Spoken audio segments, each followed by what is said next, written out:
Every man is born with a spark of greatness, but most never let it become a flame. They're held back, not by the world, not by enemies, not by fate, but by the things they refuse to let go of. The desire to be liked, the addiction to comfort, the chains of resentment, the poison of ego, the absence of purpose. Marcus Aurelius, warrior, emperor, philosopher, lived in a time of war, disease, and betrayal, but he never blamed his circumstances. He turned inward. He mastered himself. He cut away the weak parts of his soul until only strength remained. His path wasn't easy, but it was clear. In his journals, he left behind not just thoughts, but a roadmap, a guide for every man who dares to rise above distraction, fear, and mediocrity.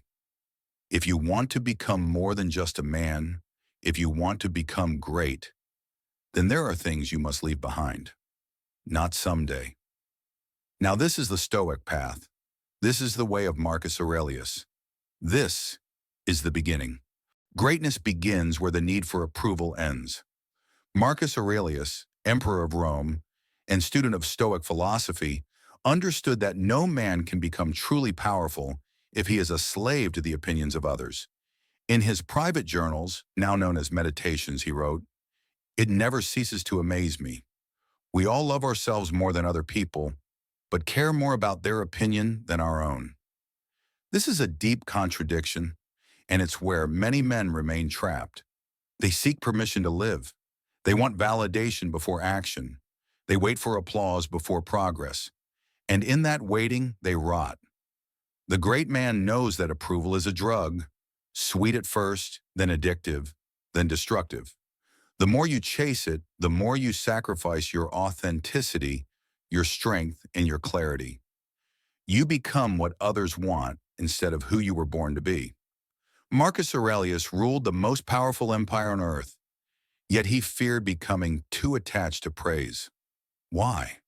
Because he knew that praise is fleeting, and greatness requires something permanent: character. The path to greatness demands that you look inward, not outward.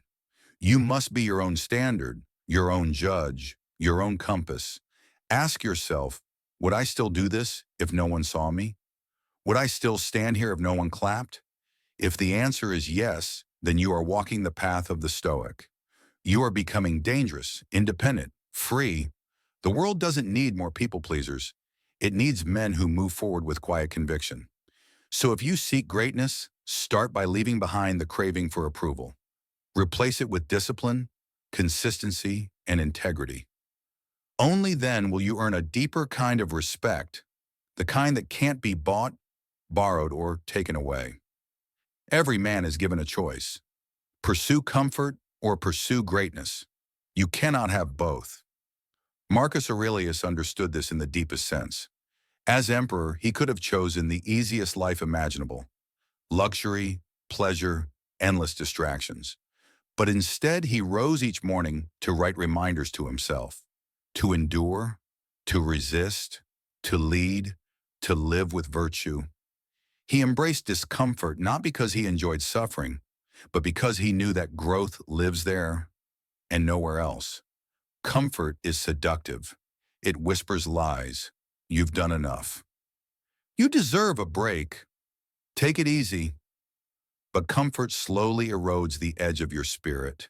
It dulls your instincts, softens your will, and separates you from your higher potential.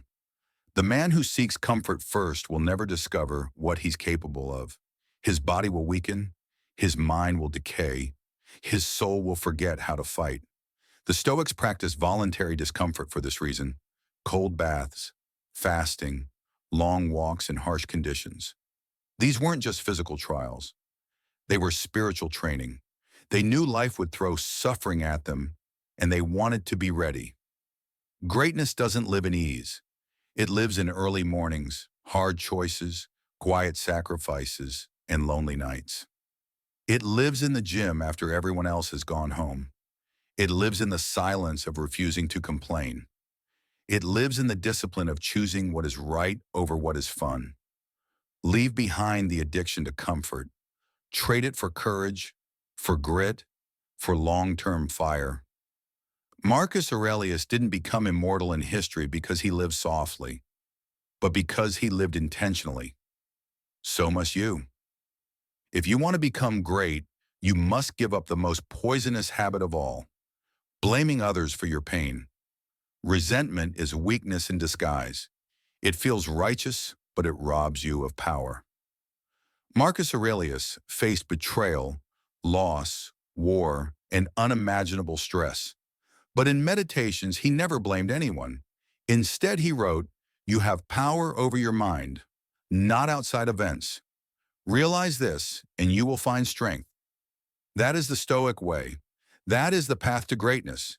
When you blame, you are saying, "I am not responsible for my life." And if you are not responsible, then you cannot change. You cannot grow. You become a prisoner of your past, your environment, your emotions. But when you release blame, you take back the wheel. You become the captain. You say, maybe I was wrong. Maybe I was weak. Maybe I was hurt. But I choose now. I choose how I respond. I choose what I become. This is how powerful men are forged, not by being protected from the storm, but by learning to walk through it without losing themselves. Greatness requires that you leave behind your grudges. Let go of your excuses. Stop pointing fingers. Every ounce of energy you waste blaming others is energy you could spend becoming better. Marcus didn't complain about the corrupt senators, the traitorous generals, or the uncontrollable fate of Rome. He focused only on what he could control: his thoughts, his actions, his principles. Follow that example. Clean your soul of resentment. Forgive where needed. Move forward regardless. The man who holds no grudges is the man no one can control. True greatness is quiet. It doesn't shout. It doesn't brag. It doesn't need to be seen. And yet most men fall into the trap of ego. They confuse loudness with power. They chase status. They compare constantly.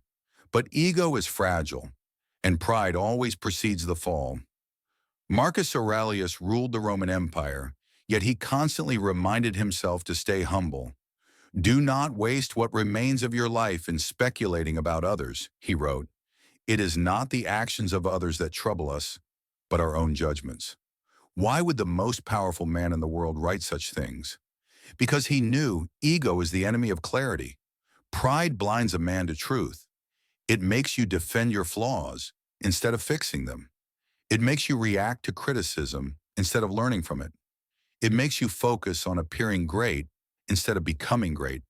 If you want to rise, let go of the need to be the smartest, the strongest, the most impressive. Let go of the identity you cling to. Let go of being right. The Stoic man has nothing to prove. He shows up, he listens, he grows. He does what is needed, not what inflates his image. When you kill your ego, you begin to learn. You begin to sharpen. You begin to rise. Leave pride behind. Replace it with humility, focus, and mission. Greatness is not about your image. It's about your impact. A man without purpose is a man asleep. He may be breathing, but he's not alive. Marcus Aurelius woke each day with a sense of duty, not to chase pleasure, not to gain power, but to serve, to live with wisdom, to improve himself, and to lead others with justice and strength. That was his purpose, and every man must find his own. Without purpose, you wander, you react, you drift into comfort, addiction, weakness. But with purpose, you are dangerous, focused, driven, alive. Purpose doesn't have to be grand. It must be real. Maybe it's to raise strong children. Maybe it's to master your craft. Maybe it's to serve a cause greater than yourself. But it must light a fire in your soul. Marcus wrote, "At dawn, when you have trouble getting out of bed, tell yourself, I have to go to work as a human being. Your work is to become who you are meant to be, to take what you were given, your body, your mind, your time, and sharpen it until the day you die. Leave behind the aimless life. Stop drifting. Stop numbing yourself with entertainment and distraction. Find your purpose. Write it down. Live by it. Die for it if you must. Because a man who knows why he wakes up is unstoppable. To become great, you must leave behind what is small. Leave behind the need for approval. Leave behind comfort. Leave behind resentment. Leave behind ego. Leave behind aimlessness. This is not a path for the weak. This is the warrior's path, the Stoic path, the path of Marcus Aurelius, a man who held the world in his hands yet never forgot the battle within. And now the same path lies before you. Step onto it. Let go of what no longer serves you, and rise, not as a man of the world, but as a man of principle, fire, and purpose. Greatness is not something you chase, it's something you become. Leave everything behind that is not worthy of the man you were born to be.